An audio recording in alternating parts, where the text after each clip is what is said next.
Que a graça do Senhor Jesus, o amor de Deus, o Pai e a comunhão do Espírito Santo esteja contigo e com a tua família. A pregação prevista para o próximo final de semana é sobre o domingo, terceiro domingo da Páscoa, que se chama Domingo Misericórdias do Senhor, tem previsto um texto em que dá sequência a uma cura onde é demonstrada a misericórdia do Senhor. Queremos ler esse texto, que está em Atos capítulo 3, o verso 11 ao verso 19. Apegando-se ele a Pedro e a João, todo o povo correu atônito para junto deles no pórtico chamado de Salomão. À vista disto, Pedro se dirigiu ao povo dizendo: Israelitas, por que vos maravilhais disto, ou porque fitais os olhos em nós como se pelo nosso próprio poder ou piedade o tivéssemos feito andar? O Deus de Abraão, de Isaque e de Jacó, o Deus de nossos pais glorificou a seu servo Jesus, a quem vós traístes e negastes perante Pilatos, quando este havia decidido soltá-lo. Vós, porém, negastes o santo e o justo, e pedistes que vos concedesse um homicida. Dessarte, matastes o autor da vida, a quem Deus ressuscitou dentre os mortos, do que nós somos testemunhas. Pela fé em o nome de Jesus, é que esse mesmo nome fortaleceu a este homem que agora vedes e reconheceis. Sim, a fé que vem por meio de Jesus deu a este saúde perfeita na presença de todos vós. E agora, irmãos, eu sei que o fizeste por ignorância, como também as vossas autoridades. Mas Deus assim cumpriu o que dantes anunciara por boca de todos os profetas, que o seu Cristo havia de padecer. Arrependei-vos, pois, e convertei-vos para serem cancelados os vossos pecados. Para a gente conseguir captar bem esta pregação do apóstolo Pedro, que é a segunda pregação que Lucas registra no livro de Atos, nós temos antes a cura de um homem coxo, de um homem paralítico, que ficava pedindo esmolas e ficava sentado junto à porta, chamada Porta Formosa, uma porta muito bonita, que os especialistas discutem bem a localização desta porta, mas ficava mais ou menos entre o pátio das mulheres, o acesso ao pátio do templo. Era um lugar de muita circulação de pessoas, e este homem aí, costumeiramente, era colocado neste lugar para pedir esmolas. Este homem ele tem em torno de 40 anos de idade, é o que nós lemos um pouco adiante. Então nós podemos deduzir que ele já está nessa atividade em torno de 25 a 30 anos, que ele está sempre nesse lugar pedindo esmolas. Portanto, era um homem conhecido pelas pessoas que circulavam neste local. E quando Pedro e João eles vão para fazer suas orações no templo, ao ver este homem pede esmola a eles, e eles dizem: ouro e prata não temos, mas o que temos nós iremos te dar. Em nome de Jesus Cristo, levanta e anda. E com isso este homem foi curado.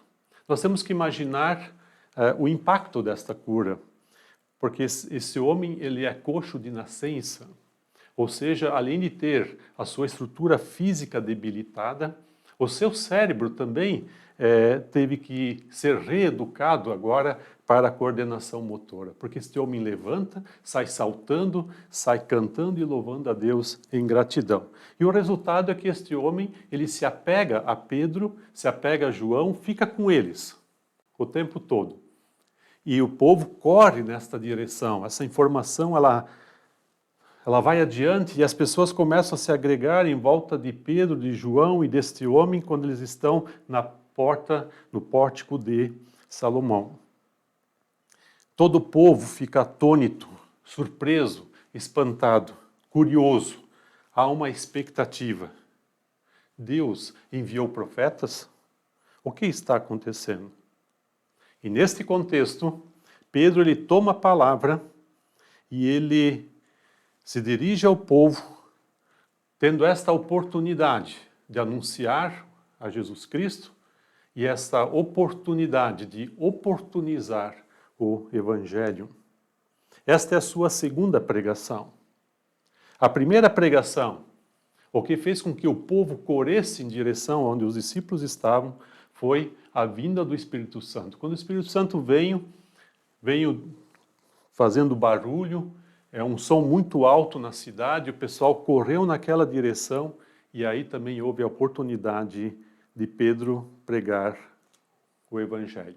E quando, na primeira pregação, Pedro anuncia o Evangelho, surge uma pergunta: o que devemos fazer?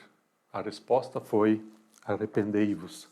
Agora, nós queremos ver a tônica que o apóstolo Pedro tem nesta segunda pregação registrada aqui. Algumas características da pregação de Pedro. A primeira característica que queremos destacar é que Pedro, ele faz uma pregação, um discurso firme, duro, porque ele expõe os fatos. Ele se dirige aos israelitas, ele se refere ao Deus de Abraão, de Isaac, de Jacó, nossos pais, ele se inclui, e ele anuncia o Deus de Abraão, Isaac e Jacó glorificou o seu servo Jesus. Servo aqui é muito interessante esta palavra, porque normalmente quando este termo aparece nas Escrituras, aparece do grego doulos. E aqui nós temos uma outra palavra que se refere mais a um servo que está no enredo familiar. Um servo que praticamente faz parte da família. E esse termo, ao ser usado, conecta Jesus como servo e como filho de Deus. E é uma referência direta ao servo sofredor, que nós temos alguns textos no livro de Isaías. E aí Paulo ele é firme e diz: vocês traíram, vocês negaram Jesus perante Pilatos. Quando Pilatos já tinha decidido soltá-lo. Nós conhecemos a história registrada nos evangelhos. Pilatos esteve numa situação politicamente bem delicada, porque ele percebe que ele está diante de um homem justo, de um homem que não fez mal que justificasse a morte, mas que aqueles que o entregaram pedindo pela morte de Jesus. Pilatos chega ao ponto, nós assim o sabemos, de lavar as suas mãos, dizendo que ele não teria culpa sobre este sangue inocente. Jesus, santo e justo. Vocês o negaram. Vocês trocaram ele por um homicida. É muito interessante esse jogo de palavras aqui, porque Pedro vai dizer: vocês mataram o autor da vida, e no lugar do autor da vida, vocês escolheram um homicida, Barabás. Então, uma característica em que Pedro fala com firmeza. Mas não para aí. Um segundo aspecto, uma segunda característica a ser destacada, é que o Pedro, ele também tem uma pregação amorosa. Uma pregação amorosa não significa passar a mão na cabeça, amenizar o que foi feito. Mas Pedro compreende. No verso 17 ele diz: fizestes por ignorância. Assim também como as vossas autoridades. Pecado na ignorância não é pecado menor. Ignorância se deve ao fato de eles não terem se dado por conta que estavam matando o Cristo, o Messias. Eles sabiam que estavam entregando à morte um homem inocente, um homem que não fez uma maldade que justificasse a sua morte. Aqui talvez Pedro tenha lembrado do que ele próprio fizera quando ele também negou a Cristo. E ao dizer fizeram na ignorância, Pedro está demonstrando com isso que ele compreende o que tem acontecido. Saber que o pecado foi por ignorância ajuda a explicar o enredo ou a entender o enredo em que o pecado foi praticado. Isso ajuda ao pecador a reconhecer o seu pecado. Ajuda a destacar a graça de Deus, que a salvação não é por mérito, mas é pela graça, pelo próprio amor de Deus. Afinal, Jesus orou na cruz: Pai, perdoa-lhes, porque não sabem o que fazem. Pregação amorosa não ignora o pecado. Antes, compreende o drama do pecador e chama ao arrependimento. Uma terceira característica dessa pregação de Pedro é que ela é fundamentada nas Escrituras. Tanto a primeira pregação quanto a segunda pregação, Pedro ele faz uma conexão entre palavras do Antigo Testamento, as profecias do Antigo Testamento, e conecta estas profecias com Jesus. Há uma fundamentação do que é dito. Os profetas anunciaram, e em Jesus a profecia foi realizada. Pedro não prega aquilo que ele acha que deve pregar. Ele não prega aquilo que vai agradar aos seus ouvintes, mas ele prega aquilo que ocorreu. Os fatos históricos da vinda de Jesus, da sua morte, do seu sepultamento, da sua ressurreição, e ele conecta com as profecias do Antigo Testamento. Isso é muito importante, porque uma pregação que abre mão da Sagrada Escritura não estará anunciando ao Deus revelado. Uma quarta característica da pregação de Pedro é que essa pregação ela é cristocêntrica. Ela aponta para aquilo que Cristo fez. E aí é muito interessante, porque quando Pedro vai dizer que nós somos testemunhas da sua ressurreição, essa ressurreição de Jesus fica evidente também na cura do homem paralítico. Ele vai dizer, pela fé no nome de Jesus, aconteceu a cura. A cura sinaliza a vida. Jesus é o autor da vida, ressuscitado. E ele é agente da vida, aquele que cura, aquele que cuida do ser humano. A cura, então, é uma forma, uma testemunha da ressurreição. Nós, diz Pedro, somos testemunhas da ressurreição. Agora a cura é sinal claro desta ressurreição. Por quê? Porque só Deus vivo pode dar a vida. Vocês viram a dádiva. Vocês estão vendo a dádiva, a cura deste homem. Vocês veem este homem com saúde perfeita. Veja bem, depois de 30 anos, mais ou menos, em que eles veem esse homem pedindo esmolas, agora vê ele na sua plenitude de saúde. Agora, saibam que o doador da vida é Jesus ressuscitado. Uma quinta característica do apóstolo Pedro nesta pregação é que a pregação ela é diretiva, ou seja, dá uma direção. Ela aponta para aquilo que precisa ser feito. O que fazer depois de tudo isso? Vocês, por ignorância, negaram, traíram, mataram Jesus, o justo, o santo, o autor da vida, o servo de Deus. Ele é o Cristo anunciado pelos profetas. E agora, qual direção tomar? E Pedro responde: arrependam-se. Convertam-se para receber perdão dos pecados. Veja que é uma pregação muito diferente daquela pregação que nós encontramos, por exemplo, no livro de Jonas, quando Jonas ele anuncia o juízo de Deus, mas não anuncia o Deus da misericórdia. Os ninivitas, através do seu rei, tiveram o seguinte pensamento: vamos nos arrepender, vamos fazer um jejum, quem sabe Deus é Deus misericordioso e mude de ideia a nosso respeito. E assim aconteceu.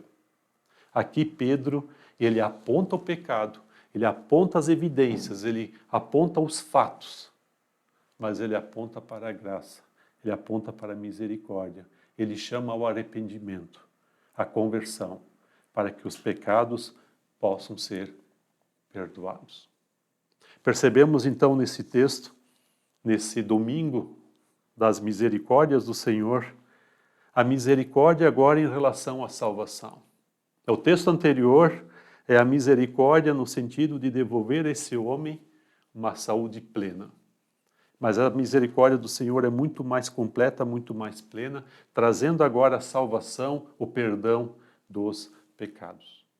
Então todas as ações de Deus apontam para esta direção, para que Jesus Cristo seja reconhecido como o Senhor, como o Cristo, como aquele que perdoa, como aquele que salva, com a sua misericórdia, com a sua graça. Que nós possamos viver nessa perspectiva, que possamos reconhecer os nossos pecados, feitos, muitos deles, na ignorância, mas que possamos trazer aos pés do Senhor, confessar e termos os nossos pecados perdoados. Que o Senhor assim nos abençoe.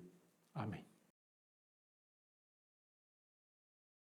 Então, talvez alguns subsídios homiléticos para completar ou complementar algumas informações já vistas na pregação. Na pregação eu dei ênfase nessas características, ou destaquei características da pregação do apóstolo Pedro. Mas de forma bastante pastoral, eu vejo que essa pregação ela é bastante pastoral, porque mesmo que ela é uma pregação, uma mensagem firme que aponta o pecado feito pelos israelitas em relação a Jesus, a intencionalidade é levar ao arrependimento. Então, nesse sentido, quando nós pregamos o Evangelho, talvez um dos subsídios que nós temos nesse texto é que as pessoas precisam saber sobre o pecado, precisam saber do seu estilo de vida sem Deus, mas na perspectiva de entender que isso pode ser um estilo de vida na ignorância, mas que a partir do esclarecimento do Evangelho, o arrependimento, a chamada ao arrependimento, à conversão, como aparece no texto, leva a pessoa a confessar os seus pecados de uma forma bastante significativa. Nós, inclusive, temos adiante a informação de que o número de 3.000 pessoas que na primeira pregação se arrependeram, 3.000 homens, quer dizer, pais de famílias, agora aumenta para 5.000 homens depois desta pregação. Claro que a pregação aqui só peguei uma parte, ou foi sugerido apenas uma parte desta pregação. A pregação ela continua adiante, mostra qual é o propósito do arrependimento, que é no sentido de ter refrigério em Cristo, e também aponta para a volta de Cristo um pouco adiante nos próximos versos, né? Mas é muito interessante que essa chamada ao arrependimento, ela vem a partir do conhecimento, a partir de saber qual é a vontade de Deus, saber qual é o pecado humano e, a partir disso, a chamada ao arrependimento para a vontade de Deus.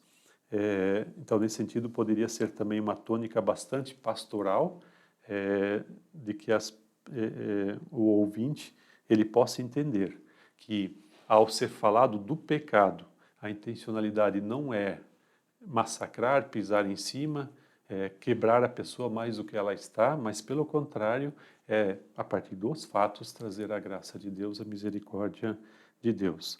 O anúncio do Evangelho se dá desta forma. Você também pode, como auxílio homilético, talvez tomar com um pouco mais de ênfase a história de Pilatos, porque o Pilatos ele reconhece que ele está diante de um homem justo. Pilatos, ele inclusive falando com Jesus, ele questiona Jesus e diz: olha, tu não sabes que eu teria poder para te soltar? E Jesus responde a ele dizendo: nenhum poder tu terias se do alto não te fosse dado.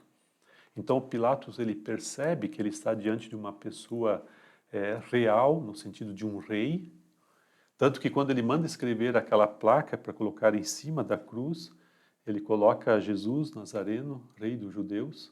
E quando foram questioná-lo, pedindo que ele mudasse a placa e escrevesse: eu disse sou o rei dos judeus, Pilatos disse: o que eu escrevi, ou seja, Pilatos tem a convicção de que ele estava tratando de um homem real, no sentido de um rei, um homem nobre.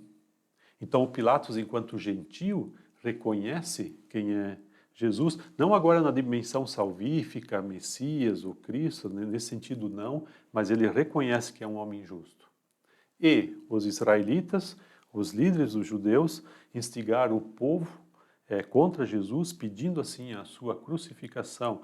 E ali a gente então percebe que aqui no texto existe esse jogo que Pedro faz, que um gentil reconheceu e eles que deveriam ter reconhecido, não reconheceram.